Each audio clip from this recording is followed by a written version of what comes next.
Hello mga idol. Ako din ipakita inyo ang basakan sa Mahinog Camiguin Province. Kundi siya diri sa Mahinog mga idol. Para makita po ninyo ba unsay rumas sa mga basakan diri nga lugluwag ba po no.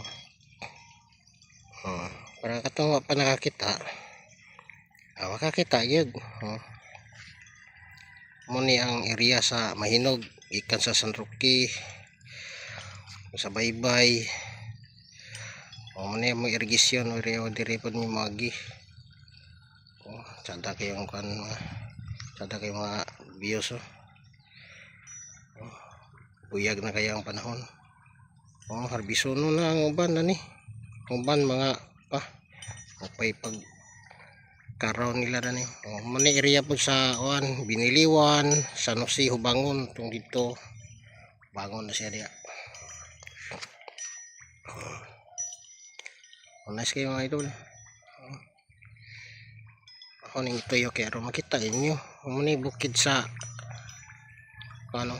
Camiguin, Mahinog. Kaya maklaro ang diri dol-dol patas kuan. Kalubian. Siya diya San Roque. Diya mo na diha dapitang sentro sa Mahinog, Merkado. Okay. Tuyo to patagamay kaya ron kita gyud ang nakakita. Okay, backlight panahon tas baybay laag tas balay ni ang igsuon nga si Batang Dagat. Lago dito sa ilang lingaw dito nagat pa ron maka palitag sudanon naipaliton ug naihatag dawato ato ditong palit. Nah ito hatag ra kay lami itong hinatag sa palit. Ini siya mga idol. Okay, salamat sa inyong pagtanaw mga idol.